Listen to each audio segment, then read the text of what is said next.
ఈ రోజు మనం వెళ్ళబోయే ప్రదేశం ఏంటంటే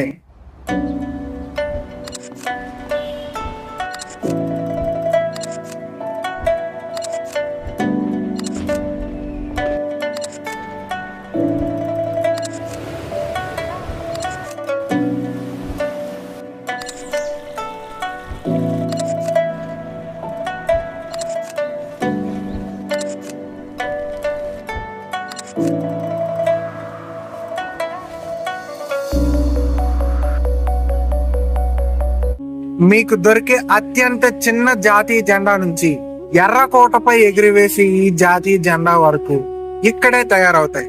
హుబ్లీ జాతీయ జెండా తయారీకే ప్రసిద్ధి కాదు, మరో విషయానికి కూడా ప్రసిద్ధి. అదే మనం ఇప్పుడు తెలుసుకోబోతున్నాం. ఈ రోజు మనం కర్ణాటకలో ఉన్న హుబ్లీలో శ్రీ సిద్ధారూఢ స్వామీజీ గారి ఆశ్రమం దగ్గర అయితే ఉన్నాం. ఇట్స్ ఎ టెంపుల్ అండ్ ఇక్కడ బోల్డన్ని పూజలతో పాటు మార్నింగ్, ఆఫ్టర్నూన్, నైట్ అన్నప్రసాదం కూడా పెట్టడం జరుగుతుంది. అన్నప్రసాదాన్ని ఎంత స్వచ్ఛంగా ఎలా తయారు చేస్తారు, భక్తులు దాన్ని ఎంత మనస్తృప్తితో ఆరగిస్తారు అన్నది ఫుల్గా మనం ఇప్పుడు చూద్దాం.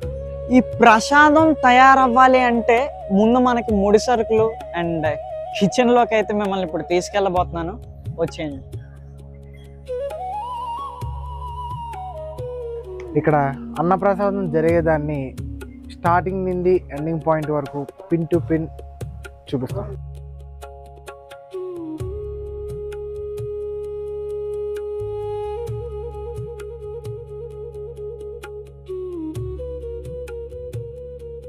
పప్పు కూర 3 పూటలు వండుతాం, రోజు వండుతాం. భక్తులు విరాళ రూపంలో బియ్యం, పప్పులు, కాయగూరలు లేదా మసాలా దినుసులు లేదా సుగంధ ద్రవ్యాలు ఈ దేవాలయానికి విరాళ రూపంలో ఇస్తారు. ఒక రోజులో 25,000 నుండి 30,000 మంది వరకు అన్నప్రసాదాన్ని ఆరగిస్తారు. టమోటాలు, క్యాబేజీ, ఉల్లిపాయలు, పాలకూర లాంటివి కొయ్యటం మొదలు పెడతారు. మరుసటి రోజు ఉదయం 3 గంటలకు ప్రసాద తయారీ ప్రక్రియ మొదలవుతుంది. ముందుగా మిరపకాయలను ముద్ద చేసి ముందుగా ముక్కలు కోసిన కూరగాయలన్నిటినీ వంటగదిలోకి మారుస్తారు. ఈరోజు మనం తయారు చేయబోయే అన్న ప్రసాదం ఏంటంటే ఉదయం కోసం ఉప్మా, మధ్యాహ్నం మరియు రాత్రి కోసం పలావ్. ఈ భారీ పాత్రలో గంట ముందు శుభ్రంగా కడిగి నానబెట్టుకున్న కందిపప్పు మరియు ఉప్పు, ఘాటుకు సరిపడ మిరపగుజ్జు వేసి పప్పు ఉడికేటంత వరకు మూత పెడతారు. ఓం నమ శివాయ. సిద్ధారూఢ స్వామి గురించి చెప్పాలంటే గురుగారు, కర్ణాటకంలో బీదర్ డిస్టిక్ అని ఉంటుంది. అది మహారాష్ట్ర బార్డర్, ఇటువైపు ఆంధ్రప్రదేశ్ బార్డర్. ఒకప్పుడు బీదర్ డిస్టిక్ చిలకాపుర గ్రామంలో పుట్టిన అతను మూల పేరు వచ్చేసి అయినది సిద్ధ అని. ఆయన చిన్నప్పుడే పవాడ పురుషుడు, దైవ స్వరూపి. ఆయన చిన్నప్పుడు స్కూల్కి వెళ్ళిన తర్వాత వాళ్ళ గురుగారు ఓం అని రాపిస్తారు. ఇప్పుడు గురుకులం, గురుమఠం అని ఉంటుంది కదా, ఆ టైంలో ఓం అని రాపిస్తారు. ఆయన ఇంకా చిన్నపిల్లడు, 5-6 వర్షం. గురుగారికి ప్రశ్నిస్తాడు. గురుగారు ఓం అని రాసిచ్చారు కదా, దీని అర్థం ఏంటని అడుగుతాడనమాట. చెప్తారు. ఆయనకి అది సమంజసం అనిపించదు. సిద్ధ, నా వల్ల ఇది అవ్వదు, మీరు మీ అమ్మ నాన్న దగ్గర అడగండి, దీనికి ఉత్తరం నేను ఇవ్వలేనని చెప్పేసి ఆయన వాళ్ళ నాన్నని పిలిపించుకొని వాళ్ళ నాన్నకి చెప్తాడు. దేవమల్లమ్మ, గురు శాంతప్ప అని వాళ్ళ అమ్మ నాన్న పేరు, నువ్వు పెరగాల్సింది కానీ ఇది చేయాల్సింది కానీ ఇక్కడ కాదు, నీ చోటు వేరే ఉంది, నువ్వు బయలుదేరాలి అని చెప్పేసి వాళ్ళ అమ్మ నాన్నకి చెప్పి, ఇంకా సిద్ధ పురుషుడు అప్పుడు ఇంకా సిద్ధారుడు అని పేరు రాలా. చిన్నప్పుడు చాలా చిలిపి, నాటి అని చెప్తారు కదా, అలా. అంటే అమ్మ నాన్న అంత తొందరగా ఒప్పుకోరు కదా.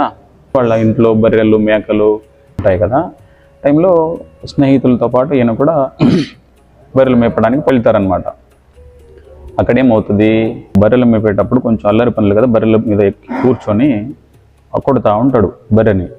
కొట్టేటప్పుడు ఏమవుతుంది, అది పోనిపోదు ముందుకి.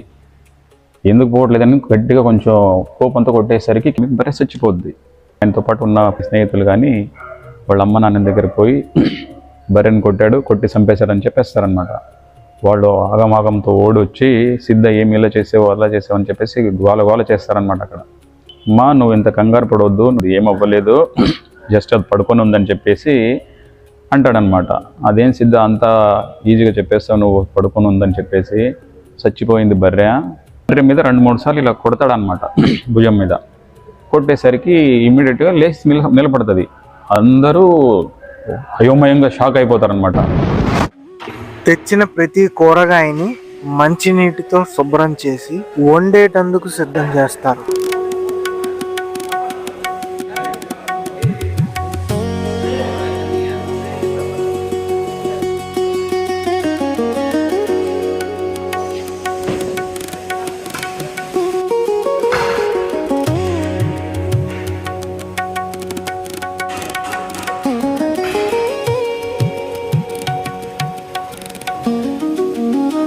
ప్రసాద తయారీ కోసం వీరు సొంతంగా రూపొందించుకున్న ఆవిరితో నడిచే ఆధునిక పొయ్యను వాడుతారు. దీనివల్ల ప్రసాదం యొక్క రుచి, నాణ్యతలో ఎటువంటి మార్పు రాదు. నూక బాగా ఉడకగానే దాంట్లో బెల్లం, జీడిపప్పు, బాదం పప్పు, కిస్మిస్, సుగంధం కోసం యాలకులు జత చేస్తారు. ఈ మిశ్రమం అంతా కలవగానే స్వచ్ఛమైన గేదె నెయ్యను ప్రసాదానికి జత చేస్తారు. జత చేసిన వెంటనే ప్రసాద సువాసన వంటిల్లు మొత్తం అల్లేస్తుంది. దీంతో ప్రసాద తయారీ ముగిసినట్టే.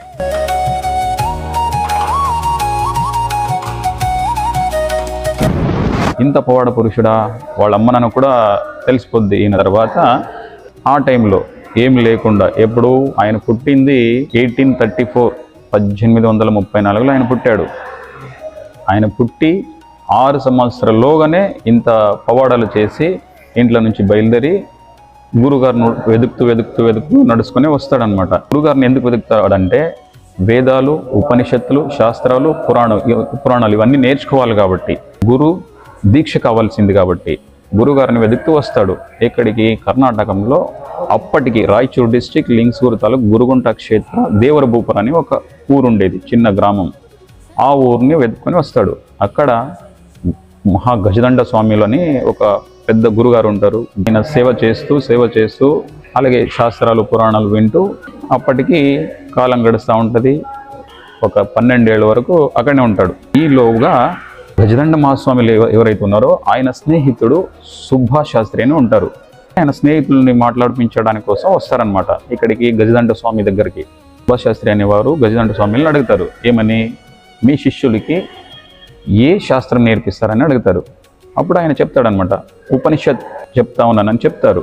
ఆయన కోపం వచ్చేస్తుంది, కొంచెం రూడ్గా మాట్లాడతాడు మన గజదండ స్వామిల దగ్గర. ఉపనిషత్ ఓన్లీ బ్రాహ్మిన్స్కి మాత్రమే చెప్పాలా, ఇష్టం వచ్చిన వాళ్ళకి చెప్పకూడదు. ధరుడు స్వామి ఉన్నారు, గురుగారు వాళ్ళకి నేను ఉత్తరం ఇస్తానని చెప్పేసి ఆయన లేచి నిలబడతాడు. సుభాష్ శాస్త్రికి చెప్తారు, స్వామి వేదాలు, ఉపనిషత్తులు, శాస్త్రాలు, పురాణాలు జాతి మతాలకు సీమితంగా ఉండకూడదు. ఇది అందరు నేర్చుకోవాలా, అందరు తెలుసుకోవాలా. ఓం నమ శివాయ అనేది అందరు తెలుసుకోవాల్సిందే. ఇది తప్పు సందేశం స్వామి అని చెప్పేసరికి, నువ్వు మహాజ్ఞానివి స్వామి, నువ్వు ఇక్కడ కాదు ఉండాల్సింది, నువ్వు దేశ సంచారం చేయాలా, లోక కళ్యాణం చేయాలా, అక్కడికి వెళ్ళాలా. నాకు వీళ్ళైతే, నాకేమన్నా మరుజన్మం అని ఉంటే నీ దగ్గర వస్తాను, నీ సేవ నేను చేస్తానని చెప్పేసి అక్కడి నుంచి ఆశీర్వాదం చేసి ఆయన బయలుదేరిపోతాడు. కొంత మొత్తంలో పప్పును పక్కకు తీసి రుచి పరీక్ష చేస్తారు. బాగుంది అంటే ఆ పప్పు మొత్తాన్ని పెద్ద పాత్రలో చేరుస్తారు. ఇప్పుడు శుభోదయ ప్రసాదమైన ఉప్మా తయారీ మొదలవుతుంది. ముందుగా భారీ గ్యాస్ స్టవ్ను పెట్టి దానిపై భారీ పాత్రను పెట్టి పాత్ర వేడెక్కిన మరుక్షణమే వంట నూనె, వేరుశనగ వేసి వేపుతారు. అది వేగిన తరుణంలో మిరపకాయలు వేసి ఈ రెండిటి పచ్చి వాసన పోయేటందు వరకు వేపుతారు. ఆ మరుక్షణం ఉల్లిపాయలను వేస్తూ కలపడం మొదలు పెడతారు. ఉల్లిపాయలు ఊదా బంగారపు రంగు రాగానే దానికి ఉప్పు జోడించి, కారం జోడించి, పసుపు జోడించి వీటితో పాటు పోపు దినుసులు జోడిస్తారు. ఇవన్నీ బాగా కలవగానే దాంట్లో సరిపడా నీళ్లు వేసి నీళ్లు తలతలా మరిగేంత వరకు మరగబెడతారు. నీళ్లు మరిగిన వెంటనే గోధుమ నూకను తెచ్చి ఆ మరిగే నీటికి జత చేస్తారు. జత చేసే ప్రక్రియలో అట్ల కర్రతో ఉండలు కట్టకుండా కలుపుతూ ఉంటారు. అలా ఒక 3 నుంచి 4 నిమిషాలు కలిపిన తర్వాత నీరంతా ఆవిరయ్యేటంత వరకు మూత పెడతారు. 12 ఏళ్ళు అయింది, వేదాలు ఉపనిషత్తులన్నీ తెలుసుకున్నాడు, లోక కళ్యాణానికి సంచారానికి బయలుదేరతాడు. అక్కడ నుంచి రాయచోటిని వస్తారు, అక్కడ నుంచి శ్రీశైలం, అక్కడ నుంచి మహానంది, అక్కడ నుంచి తిరిగా విజయవాడ కనకదుర్గమ్మ తల్లి, ఏదైతే పెద్ద పెద్ద శక్తి పీఠాలు, దేవతలు ఇలాంటి ఏదైతే ఉన్నాయో అన్నీ వెతుకుతూ ఎక్కడైతే వెళ్తారో అక్కడ ఒక లవాడాలు, ఆ తర్వాత మన భద్రాచలం, అక్కడ నుంచి కోల్కత్తా, ఆ తర్వాత కబీర్దాసులను ఉంటారు. ఇక్కడ మధ్యప్రదేశ్లో టిబెట్, నేపాల్, భూతాన్, పాకిస్తాన్, ఇలాగే గుజరాత్, మహారాష్ట్ర పీఠాలన్నీ చూస్తూ తిరుగుతూ అక్కడ ఆశీర్వాదాలు చేస్తూ వాళ్ళు కూడా అక్కడ పవడాలు చేస్తూ 40 ఏళ్ళ వరకు మొత్తం దేశం తిరిగి లాస్ట్లో హుబ్బళ్ళికి వచ్చి నిలుస్తాడు. ఇంకొకటి ఏంటంటే అక్కడ మన గజదండ మహాస్వాములు అని చెప్పాము కదా, అప్పుడు అక్కడ ఉన్నప్పుడు వరకు ఆయనకి సిద్ధ అని పేరు ఉండేది. ఆ తర్వాత ఎప్పుడైతే సుభాష్ శాస్త్రికి ఉపనిషత్ విస్తారంగా చెప్పారో ఆ టైంలో ఆ క్రమంలో ఆయనకి నువ్వు ఓన్లీ సిద్ధ కాదు సిద్ధారూఢ స్వామి అని చెప్పేసి ఆయన పేరు పెడతాడు. అక్కడ సిద్ధారూఢ అని అక్కడి నుంచే పేరు స్టార్ట్ అవుతుంది. అప్పటికి కొంతమంది అన్నదాసోహం ఇది చేసేవారు, ఒక 100 మంది 150 మందికి మాత్రమే సరిపడే మాదిరిగా ఉంది అన్నం. ఆ టైంలో సడన్గా 500-600 మంది వచ్చేస్తారనమాట భక్తులు వచ్చేసరికి ఇప్పుడు సేవ చేస్తూ ఉంటారు అక్కడ అన్నదాసం. మనం సేవ కార్యకర్తలు మీరు చేసేటప్పుడు విన్నారు కదా, అయ్యా మన దగ్గర 150 మందికి మాత్రమే సరిపడే ఇది ఉంది, ఇప్పుడు సడన్గా 500-600 మంది వచ్చారు, ఎలా ఇది అని చెప్పేసరికి ఆయన ఏమి అవ్వదు, మీరు ఏం చేస్తారో మీరు ఎలా చేస్తున్నారో అలాగే చేయండి, అది సరిపోద్దని చెప్పేసరికి తింటున్నారు పోతున్నారు. అది ఎంత 500-600 మంది కాదు, ఇంకా 1000 మంది వచ్చినా కూడా సరిపడే మాదిరి అది అవుతూ ఉంటుంది. అది ఎలాగో తెలీదు. ఇదే కొంచెం ఇది అయ్యేటప్పుడు కూడా శత్రువులు కూడా ఉంటారనమాట. 2-3 సార్లు ఈయనకి కూడా కొంచెం కాని వాళ్ళు ఉంటారు కదా, కొట్టడం కూడా జరిగింది. వాళ్ళు ఏం చేసినా కూడా ఈయన మౌన స్వరూపి. భక్తులంతా చెప్తున్నారు, స్వామి ఇలా ఉంటే ఎలా, మీరేమన్నా కొంచెం ఇది చేస్తే మేమేమైనా చూసుకోండి, ఏమీ చేయకూడదు వాళ్ళకి, వాళ్ళు మా భక్తులే, వాళ్ళు మా మనుషులే అని చెప్పేసి మౌనంగానే ఉత్తరిస్తాడనమాట. శాస్త్రం చెప్పేటప్పుడు ప్రతిరోజు సాయంత్రం శాస్త్రం పురాణాలు విన్న తర్వాత అందరూ నమస్కరించి కొంచెం ఏమో వాళ్ళ దక్షిణం అంటారు కదా, అది ఇచ్చేసి వెళ్ళేటప్పుడు ఒక 45-50 ఏళ్ళ ఆమెకి కొంచెం కాని వాళ్ళు ఉంటారు కదా, వాళ్ళకి సిద్ధారూఢ స్వామికి కొంచెం విషయం ఇది చేయండి అని చెప్పేసి ఆ ఒక దారుణ ఘటన కూడా జరుగుతుంది. అది తీసుకొచ్చింది పాయసంలో, ఏం తెలియనట్టు, అయ్యా నేను ప్రసాదం తీసుకొచ్చాను మీకోసం, ఇది తినండి అని చెప్పేసి అప్పుడే తెలిసిపోద్ది దీంట్లో విషయం ఉందని. ఆయనకండి దైవస్వరూపి, దైవజ్ఞాని, ఆయనకు తెలుసు కాబట్టి ఆయన ఫస్ట్ అది ఏదైతే ఉందో అవ్వా అని చెప్పేసి ఆయన తీసుకొని తాగేస్తాడు.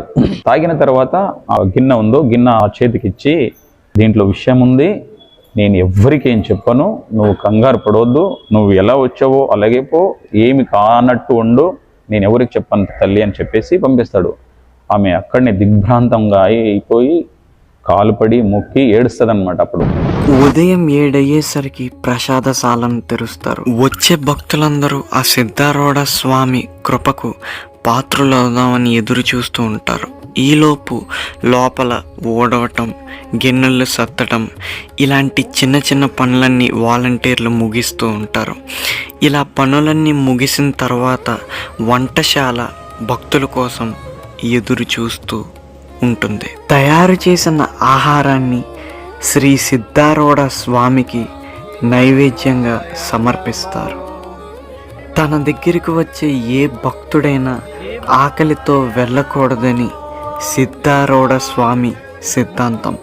ఆ సిద్ధాంతాన్ని నాటి నుండి నేటి వరకు పాటిస్తూనే ఉన్నారు. చివరగా ప్రతి వస్తువు దాని స్థానంలో ఉందో లేదో అని సరిచూసుకొని ద్వారాలను తెరుస్తారు.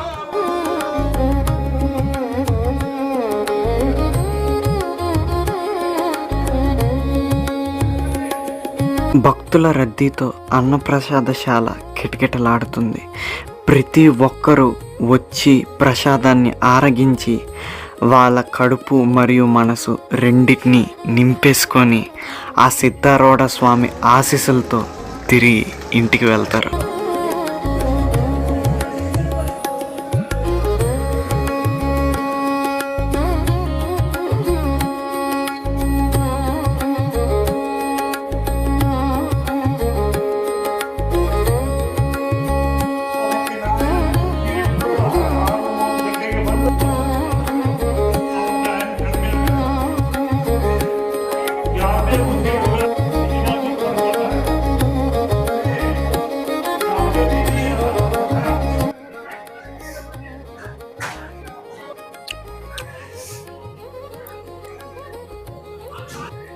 చివరకు భక్తులు అన్నదానం ఇలా మనస్తృప్తిగా తింటారు.